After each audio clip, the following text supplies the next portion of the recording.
Well, hello and welcome along to the first VMTV Rugby Pod of the year. Matt and Alan, it's great to be back. Andy Farrell named his 37-man squad for the Six Nations just this morning. Plenty of talking points. Alan, I suppose the biggest one, Joey Carbery left out. What do you make of it? Surprised, I think. Obviously, it's a big call. I think first and foremost, we could easily get lost here in Joey Carbery not being in the squad. Because he's the most experienced fly half behind Johnny Sexton. But I think Ross Byrne had to be in there. And I think that's where the problem came for Joey Carbery. Ross Byrne's form, that winning kick against Australia, the way he's played with Leinster, the connection between him and Gibson Park, players around him as well, Gary Ringrose. So look, it's a tough one on Joey Carbery. There's no doubt about that. But they're picking three fly halves, and somebody had to lose out. And I think obviously Jack Crowley has come on the scene as well, and both Carbery and Crowley have worked well together and played well together, and looked like there's a bit of cohesion there, a bit of an understanding. But for Joey Carbery, it's a blow. It's a big blow, and I thought he's played quite well this year. I think some would argue that, he needs to do better and needs to front up more. But I think a lot of his play this year has been really good. It was interesting. He was taken off on at the weekend against Northampton, and Jack Crowley was pushed in at 10. I don't think that helps the situation a week before an Irish squad, but credit to Jack Crowley and to Ross Byrne for them taking on the mantle and putting pressure on Joey Carbery, and we've been looking for that for years. There's still a difference between all the fly halves and what Johnny Sexton brings, but it's a big disappointment. And when you peel it back, one of them had to lose out, and so when I said shock at the start, I didn't see it coming. I thought Andy Farrell would still stick with him, but it is what it is now. He's got to dust himself down and try and respond with a big game for Munster at the weekend. Matt, did you see it coming? I know you've always been a big fan of Ross Byrne. Of course, that kick against Australia, it takes something to do that and win the game pretty much. But Matt, did you see that happening where Joey Carbery missed out? Stu, let me chop that up into two pieces. I think it's the right decision, but I didn't think they'd do it. I wrote in the Irish Times about it last week. Joey's, I really feel for Joey, and I don't want to be smacking him down, and his family and he are going to be really hurting. We all remember getting dropped, and it's a horrible, horrible feeling. And for Joey, it's in front of everyone. It's humiliating and all that. And I'm not trying to push down on the guy, but what Joey doesn't do well for Ireland when there's a little bit less time is vary his depth, like Sexton does so brilliantly. And look, it's what Alan says. Sexton's an all-time great, so no one's going to be as good as Sexton. So let's sort of put Johnny aside. But what Joey's not doing is moving on to the ball before he catches it, getting his hip square up the field so he becomes a threat. And so he's not just a distributor, you become a threat. So defenders are drawn to you. And then you can pass and do what you want. Joey's a fine player. There's no two ways about it. But at international level, he hasn't been doing that. Ross Byrne does that brilliantly for Leinster, and he's been superb for Leinster. Now, Joey's had, I think it's 37 caps, whatever it is, 30-something caps, and a lot of opportunity. At a certain point, I felt the selectors had to say, look, he just hasn't moved on at international level the way we wanted to. And I agree with Quinn. He's played well for Munster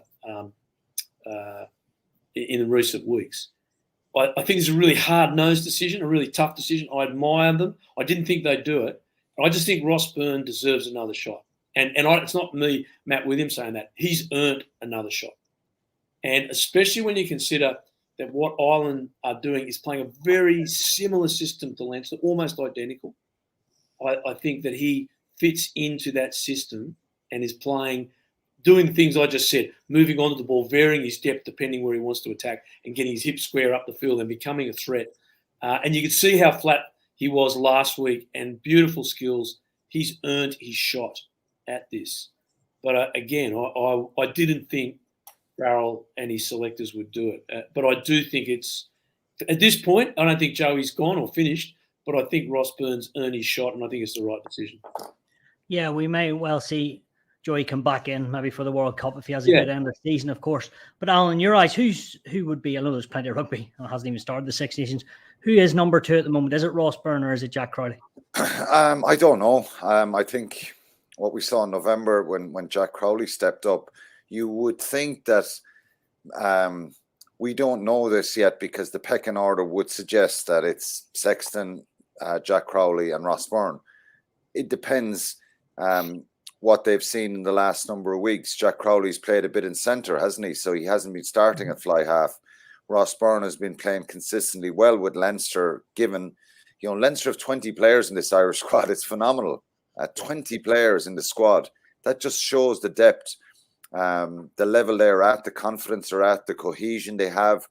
So it'll be interesting to see what Ross Byrne does now when he's mixed and matched with other players around him. And I think that, we're probably all a little bit guilty of labeling Ross Byrne a little bit a couple of years ago as maybe limited in his skill set and, very good solid out half, good kicker, astute, great place kicker, does the basics well. And any kind of faults that we could find were probably that ability to run at the line and be a real threat. I think he's worked on that. He's a big physical player. But I see Jack Crowley as someone that he has some of the attributes that Sexton has, that little bit of physical presence, that bit of niggle, that bit of personality. Not to the same level. He's still a very young player. But I think that we've seen some glimpses that he could be the one that closes that gap that we have, that we've been talking about for a long time. But so it's hard to say who's number 2, who's number 3. I think they'll be pitted against each other. I think this weekend again will be looked at closely, and probably the way they train in the next couple of weeks. But there's not a lot of time. It's 2 weeks, Saturday 2 weeks. They're going to be running out in the Principality against Wales. So it looks like that, the talk is that Johnny Sexton will be back. He'll probably have to train that week at a match. So it'll be a big boost for Ireland to have him. But if he didn't stay, well, given what we saw in November, it'll probably be possibly Jack Crowley. But I don't know. That could have changed in the mindset of Mike Catt, who obviously would be the main go-to man here as to what backline he wants for the game against Wales. Matt, a final one on the 10s. Throughout the Six Nations, say everyone is fit. Johnny's obviously, should hopefully start the first game. But how would you play it out in regards to 10 game time, throughout the tournament? Obviously, plenty of variations and changes, but if everyone's fit and ready to go throughout the tournament. I think Jack Crowley's a great talent. I do think 2027 World Cup in Australia, Crowley's your man. And I think he'll come through in that time. Ross Byrne, 100 games for Leinster, Heineken Cup finals under his belt, a lot of experience, superb goal kicker, metronomic at the moment. Look, I think Ross might do that, although Crowley, the fact he can play 12 might make him a good bench player. I'm not so certain Sexton's going to make this first game. I think it's just going to be a medical decision. And as Alan knows, like when you've got a fracture up here, the whole thing's just going to be when they're going to scan him and say it's thick enough that you can play. I personally think they mightn't play him against Wales, because if he plays against Wales and gets injured, he's out for the whole Six Nations. It's the French game that they're really focusing on. So maybe they hold him back and give one of these two or both of them, because one will start and one will be on the bench, the Wales game. I suspect that might be the case. I can't guarantee that because it is a medical decision. Sexton wants to play every single second of every single game. We know that. But I think it'd be really good also moving into the World Cup. If these guys are going to play a big game in the World Cup, if Johnny gets injured, I think it'd be Wales would be the one to do it at this stage, because the atmosphere in Cardiff, that is a mind-boggling atmosphere. It's just the most electric place to play in the world, in my opinion, as far as pre-game and noise and the ability to communicate all the things you tend to do. You put under the extreme pressure in that cauldron, that beautiful cauldron, the old Millennium Stadium, the Principality Stadium, with the singing and all that sort of stuff. It's just horrific out on the pitch. So I think it'd be a great experience for one of these guys. For me, I definitely have Ross in front at this stage of his career. That is not being detrimental to Crowley. I think he's a great talent, and I think he will be the man come post this World Cup. Okay, we will see how it pans out over the next weeks and months. Alan, other big calls anyway. Keith Earls and Conor Murray, both in the squad. Missed out recently with Munster, haven't been the flavour of the month there. Was that always a given for you, Alan, or did you think he may have dropped one of them or both, or else always a shoe-in that they were both going to make it? No, they weren't always a shoe-in. I think I worried that both of them could be left out, and on form, that was a real possibility. But, Matt knows this as a coach. He knows more than me, and I'm not trying to put Matt on the spot. Sometimes I think coaches have to be given a little bit of leeway to go with their gut as well. With certain players, and people will argue that that's not fair and you got to pick on form all the way through. But sometimes personality matters, character matters. And he obviously still believes they're two backs. So I'm laying all the blame here on Mike Catt. I've mentioned him twice. But, Mike Catt knows these guys inside out. I'm sure the other coaches obviously have an opinion on when they're sitting down to pick a squad. But as I said, the argument is there. They haven't played. They haven't hit the straps that we know they can this season. Is it in them again? You would like to think so. They're still, they have a lot of mileage on the clock, but they're very experienced players and they're big characters. But they need to improve their form. They need to find form. And the Irish selectors obviously believe it. The argument with Conor Murray is, should Caelan Blade be in there? Does he feel aggrieved that he's not in the squad?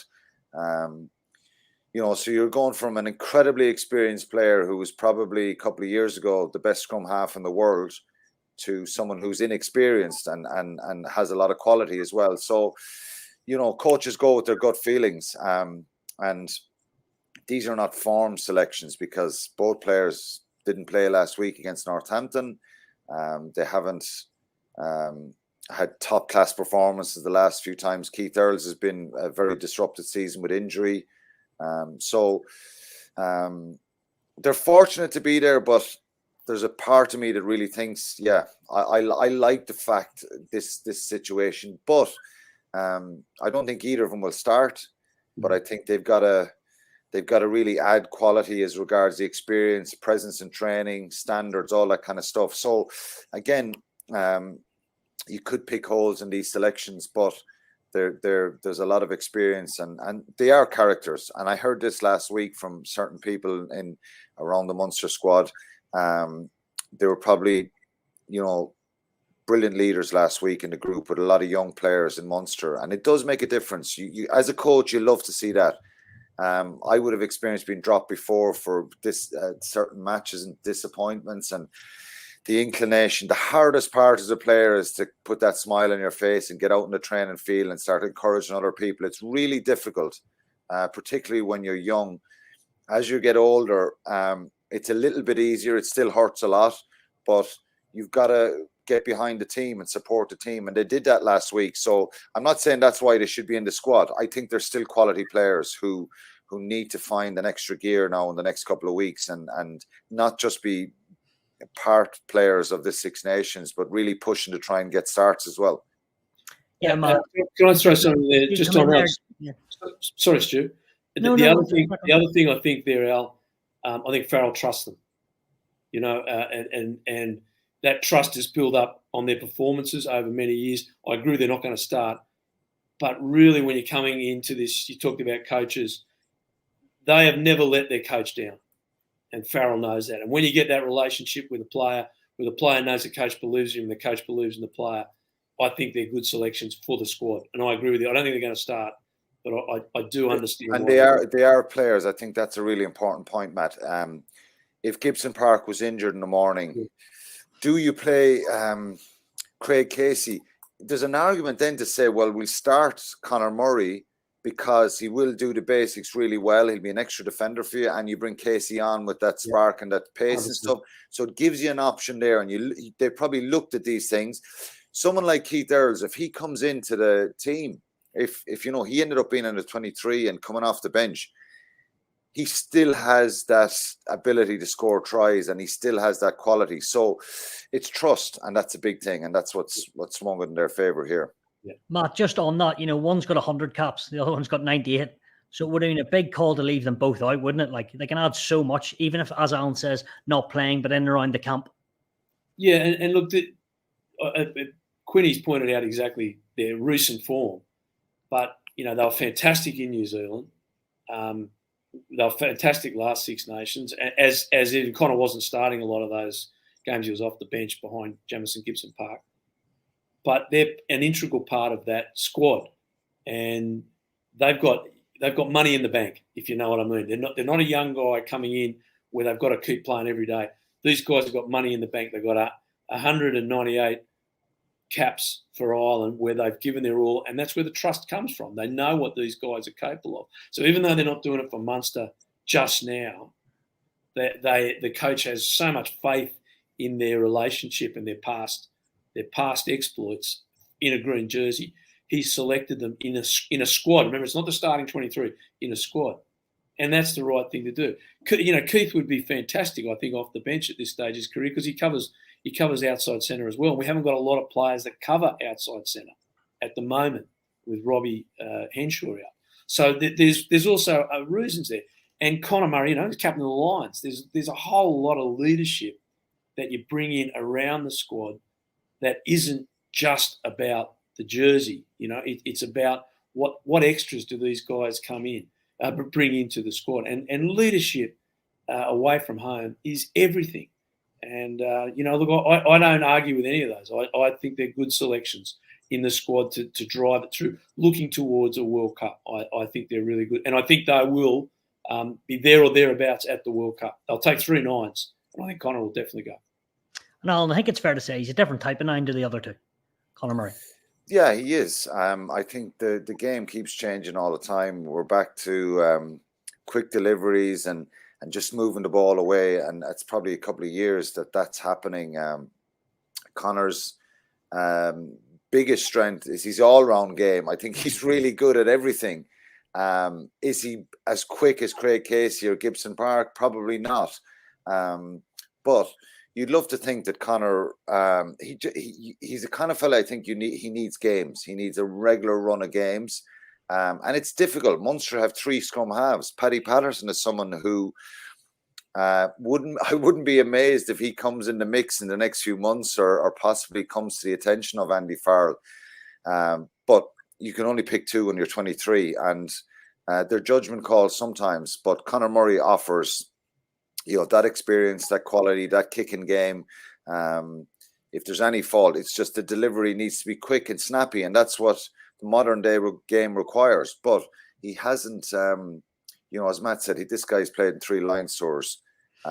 You'd love to see him having a surge and a run like Johnny Sexton. The way a couple of years ago, we were all getting a bit doubtful about Johnny Sexton. Maybe could he continue? Was he the man going forward? And he's had such a resurgence in his career. And I think Conor Murray has that ability to do that, and he has those performances in him.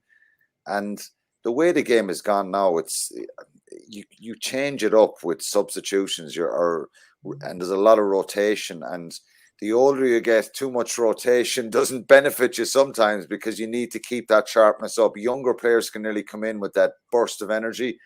And I think Conor, he needs matches. You know, it'd be great coming into the Six Nations if he'd played the last 3, 4, 5 games at Munster, but he hasn't. So he's got to find ways to get himself up to speed with his own individual conditioning and stuff like that, and working with Jason Cowan in the next couple of weeks. But he still has ability and a lot to offer this team. Yeah, Matt, if we look at the other end of the scale, the youngsters, the only non-cap player in the squad, 21-year-old Kildare man, Jamie Osborne, rewarded for his form with Leinster. Can you see him play a part in the championship? And firstly, it's great to have for him and his family getting a first shout in the squad. Yeah, and he's earned that. He's been superb for Leinster. Man of the match. I think McCluskey. Let's Henshaw is out.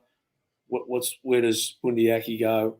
I still think he's behind McCluskey. We've got to give McCluskey real credit for what he did in November.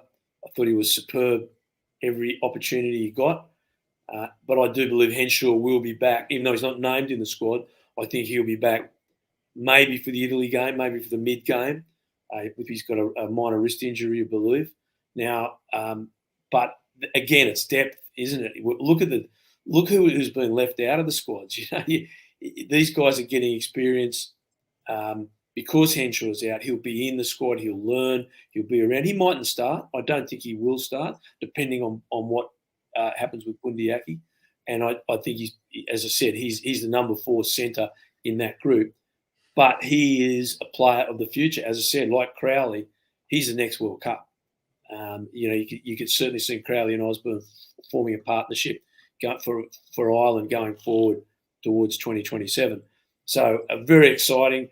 And again, that's how you learn. You learn more off your fellow players than you do off any coach. So you go into this squad as a young guy, that's just played really well for his province. And this is a huge learning curve. He's going to go down to Portugal. You're going to be outside a lot of these players, meeting all the guys, the other personalities from the other squads. And this is something that Ireland have done brilliantly for 20 years, is how the national team blends and how they develop relationships and friendships and trust in each other so quickly. When you come into a national team, which is the art of international rugby, it's so different to club rugby where you're together for months and months. You've got to walk in there and develop that relationship and get that communication and trust and all that up really quickly. How do you do that? You learn from your fellow professionals. And I think this is going to be a great learning curve for him and Crowley. And I think they'll be, if he sticks in this squad, which I believe he will, because I think they'll add Henshaw. I'm not so sure they'll kick him out. They might leave him there. But if he goes through this Six Nations, I think it's a great learning curve for him. And he's a really exciting prospect. Yeah, he certainly is exciting. Your take on Jamie Osborne? Looks like a real talent, doesn't he? Yeah, he does. He looks like a really exciting young player with great physical attributes, power, pace, great offloading ability. The offload down in Thomond Park against Munster for Luke McGrath out of nothing. I think everyone was like, "Wow, where did that come out of?" And but he's shown in the last 12 months with Leinster, he has ability and he's great running a footballing centre as well. So it's a big opportunity for him, and it's a great confidence booster for him coming into the squad. And he's someone who deserves to be in the squad. I think he could feature. I think the starting probably 12-13 will be Bundyaki and Gary Ringrose, but I think we'll see some of Jamie Osborne in this championship. I think Stuart McCluskey will certainly want to get opportunity as well, but Jamie Osborne is a really exciting player, and he's certainly not just for the future, but for the here and now. I wouldn't have any issues with him going into an international game now, and I believe he has the ability to perform there. Alan, I just want to stick with you because being a former Munster player, Gavin Coombes back in the mix. Fair enough. Yeah, it is fair enough. I think November was disappointing for him. I think this is the reaction we've seen in recent weeks has been exactly what you want from a player when they have disappointments around selection. He didn't get any opportunity in November. He played the A game against New Zealand, and it wasn't the best night for for Gavin Coombes or his teammates. They were trounced that night. So I think he's certainly disappointing. He didn't start down in Cork against South Africa as well for Munster. So he's had those couple of setbacks. I think he's come out with the right reaction. I still think there's more to his game. He's an incredible specimen, athletic, powerful, really physical. And we know he's so hard to stop when he gets close to the line, and he seems to be the one that gets his hands on the ball, and there's an inevitability about it. A lot of the time when he gets there, he scores tries, but there's a running back row here as well with ball in hand, I think that's where he needs to develop more and use his acceleration power to run in open field, and because he has that strength, and he's a really good footballer as well. So look, I think he deserves to be in there, and he's in there on merit, and he's in there on recent performances, and giving everyone a reminder of the potential he has.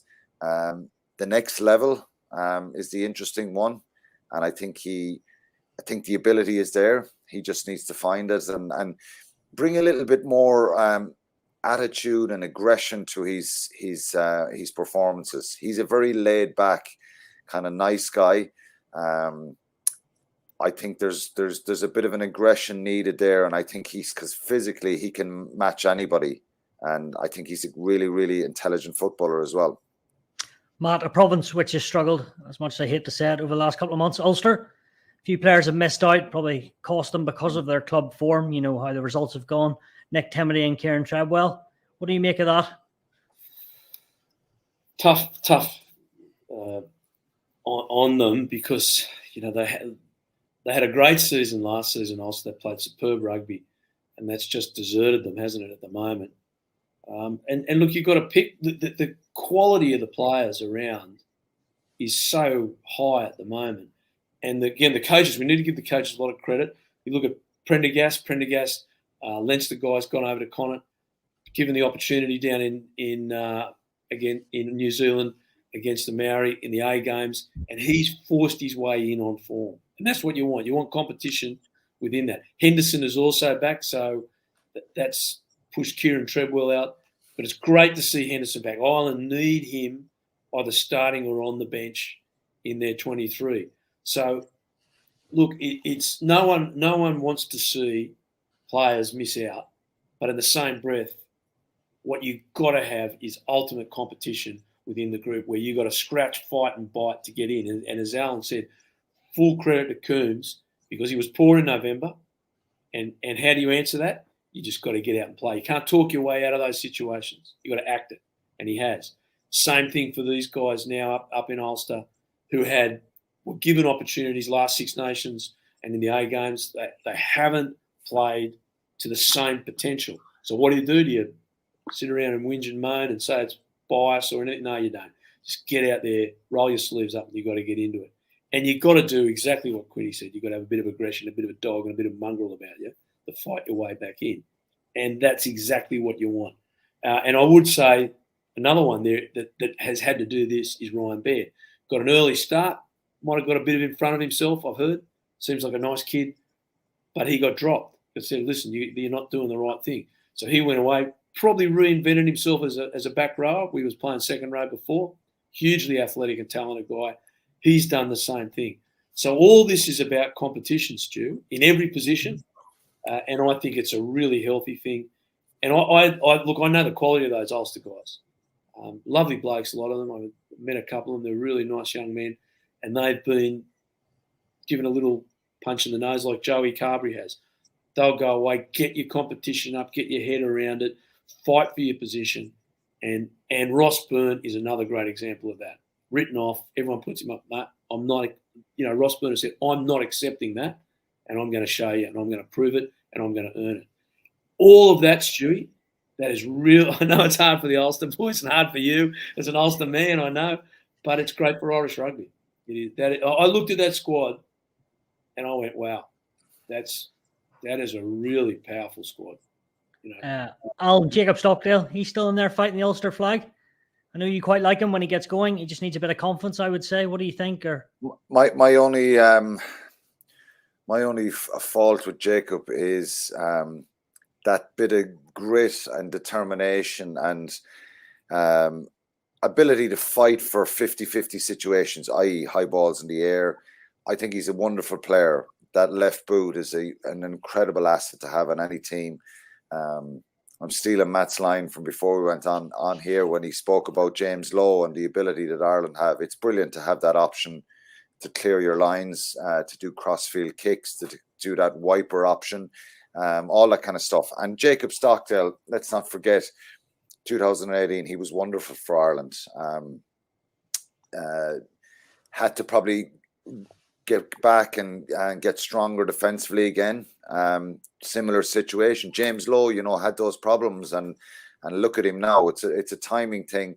But I think obviously he's an incredibly talented player, and again, there's a bit of an inkling here that this guy could do something special on the field, and he has that ability to do that. So it's a big boost for him. But I think this is a critical period for Jacob. He's had injuries as well, and some setbacks. I think he's got to come out of his shell a little bit, show us more personality on the field when he gets chances, and a little bit like Gavin, just show a bit of that bit of niggle and that bit of fight that's needed. I'm not advocating, Matt is smiling there, that people go around punching each other and all that kind of stuff. But, it's just that bit of body language sometimes that's required. Look at Jordan Larmour as an example, right? He's come back in. We've spoken about his X factor and that the magical feat that he has.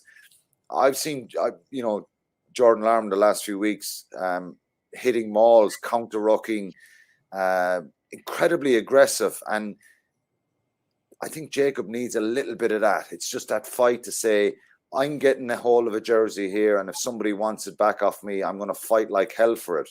You just need a little bit of that. That's what I think we need to see out of Jacob Stockdale, because he's a finisher, and he's someone who can get you tries, and he has that pace and that footballing ability. So it's a big opportunity for him.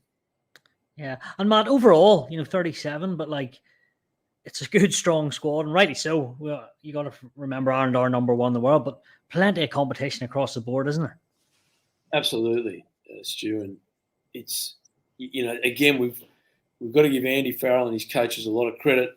I think when they took over from Joe Schmidt in 2019, it was 18 months. They really didn't have direction. They were really struggling, and I think Andy Farrell was just hanging on.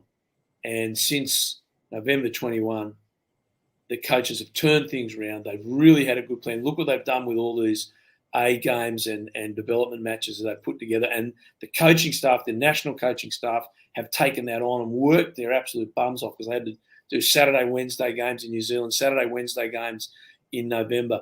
But look at the depth of play that's produced. Depth, look, the squad it's produced and the competition it's there. There's 35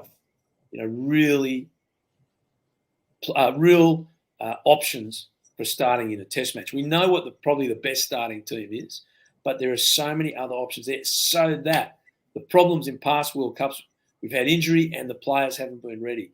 They are really doing a great job of covering that. There's a bit of a theory, Stu, that a bit of analysis of teams that have won the World Cup. Everyone in the squad, not just the starting 15, the squad had around 20 caps. Around 20 caps. Now, there were a few exceptions. Some players had 6, 7, and 8 down the bottom. But you look at this squad now, it's starting to move towards that. Sheen's up to 13.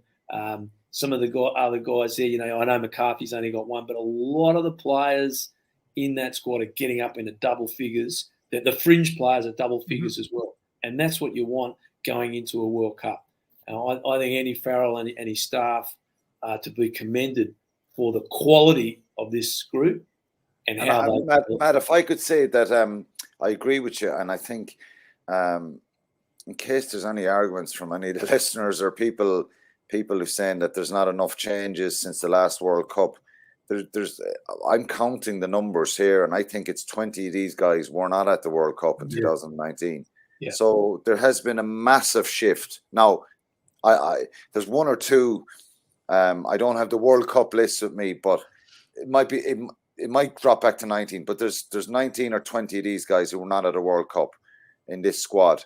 So we've seen a huge shift. We've seen a huge change. Of course, you're always going to get the Tyke Furlongs and the James Ryans and Peter O'Mahony's, Josh van der Fleers, all these guys, Ringrose, Aki. They're playing well. They showed it last year. They're incredible players. So you're not going to get 30 new players going to the World Cup. There's certain guys who were at the 2019 World Cup will be at this World Cup in France. But there's a lot of change. And I think Andy Farrell deserves a lot of credit. He's capped a lot of players. He's given guys a lot of opportunities.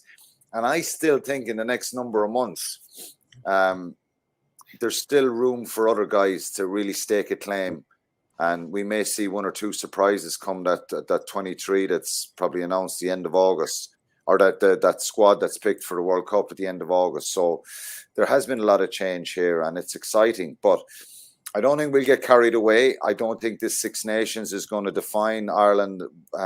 Ultimately, no matter what happens here, I still think the World Cup is going to be incredibly hard. Yeah. But we want to have a good Six Nations as well. And the big concern here is Warren Gatland with Wales, and what's he going to bring, and the spark that he will bring to Wales. But sure. It's a strong squad. And I would say as well, and you probably agree, Matt, Joey Carbery is not out of the picture here. Oh, no. I think he's it's incredibly disappointing for him. He needs a reaction now, and he needs to be nice and calm, be looked after well by the Munster coaches, and just keep working on his game. And it changes very, very quickly.